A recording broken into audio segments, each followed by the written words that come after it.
All right. Good day, my good listeners all over the world. First of all, I want to appreciate you so much for joining me on this wonderful and amazing show.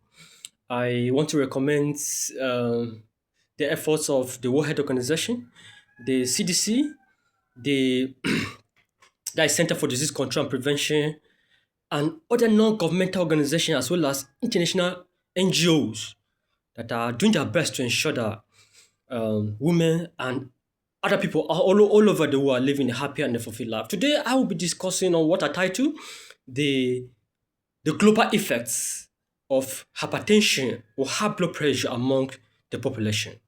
All right, I champion the United Nations SCGS 3. That is the United Nations. Their main aim is to ensure that by the year 2030, each and every individual on the surface of the earth is living a happy and a fulfilled life. Like I earlier said, I champion the UN SDGs 3, that is good health and well-being. All right. Before I proceed to discuss in details about what hypertension it is and what it's all about, permit me to first of all discuss about the prevalence of hypertension worldwide. All right.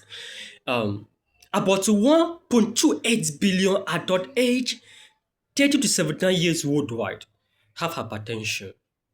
Most to third living in low and middle income countries. Hello?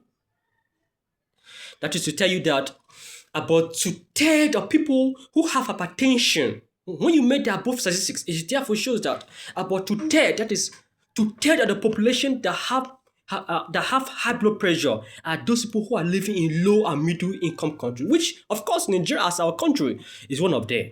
If we can discover that the above statistics shows that Nigeria has high prevalence of hypertension or high blood pressure. Most of them live in low and middle income countries. About 45% of people who have hypertension are unaware that they have this condition. Less than half of adults, 40% have been diagnosed and treated. Hypertension is one of the major causes of premature death worldwide. One of the global targets for non-communicable disease is to reduce the prevalence of hypertension by 33% to the year 2030. All right. Now, before I will go further to discuss about the high blood pressure, permit me to describe the heart, what it is and what it does in the human body system. The heart is a vital muscular organ about the size of a fist that sustains the human body by pumping blood and nutrients as well as oxygen throughout the body. An average heart beats about 72 times a minute with the body at rest, and each contraction follows by limited relaxation.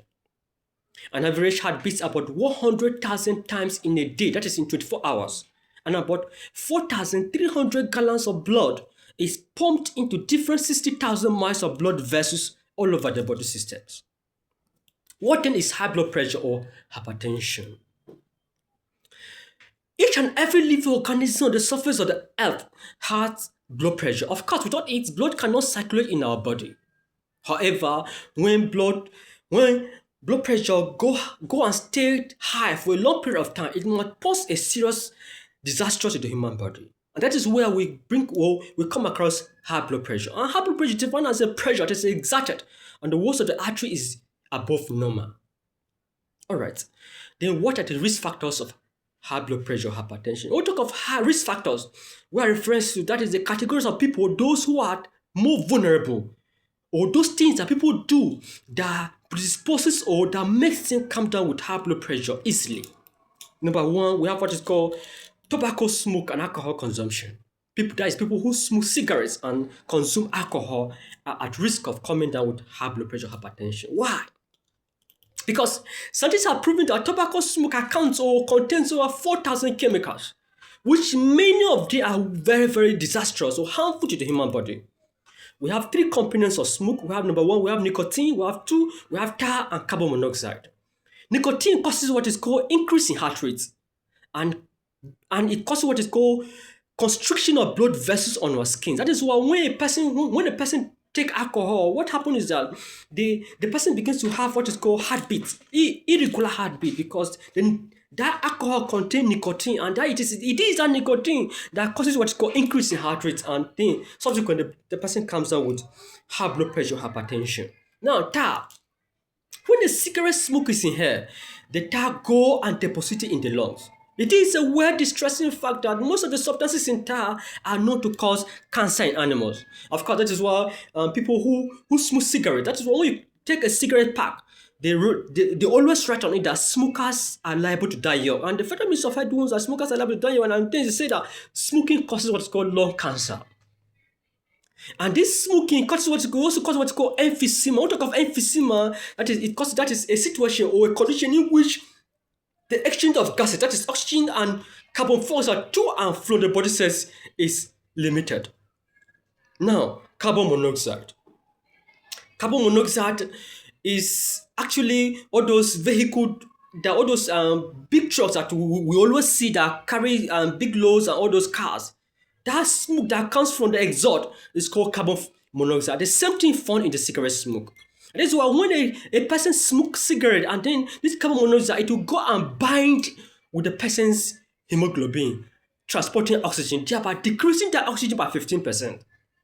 That is why when you expose a cigarette smoker's blood, you discover that their blood stain be dark. That is aluma olunama cigarette. Agobana shi almon u cut if you are na shi agomana ha hanya onigida. Agobana kalu yi alu very black, alu very dark. Galu nya very titega. Why? Because of that carbon monoxide. The carbon monoxide like can decrease oxygen percentage. What to how one can make a one be alu nyala. So therefore, it is that reason that I'm going to unveil to you guys today. And then let's talk about what is called I discussed about one of the risk factors. The first risk factor was tobacco smoke and alcohol consumption. Now the second risk factor is what is called the obesity.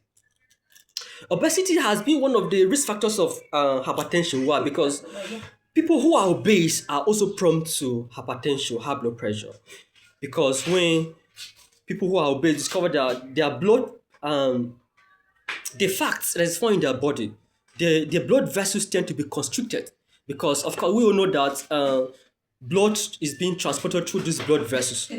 That's why when you discover that, let's take for instance, when you have a water that's run through a pipe, and then at a point where there is a blockage, you discover that at that point, the water that's going through there will passing there at a higher pressure to enable them to pass through that area.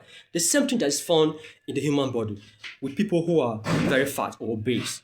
All right, then people who are physical inactivity, people who do not exercise themselves are also at risk of coming down with high blood pressure, hypertension. So that's why people are being advised to involve themselves in regular exercise and then vigorous activities. So these are some of the risk factors, and then family history of hypertension. If a type that come from the family history of hypertension, that is if your parents or father have hypertension, are also at risk of coming down with hypertension. Thank you so much for listening. Please, I'll stop here. I will continue in our next subsequent video. Thank you so much. I still remain your medical entrepreneur, Comrade Banagusha Laja. I love you all. Bye.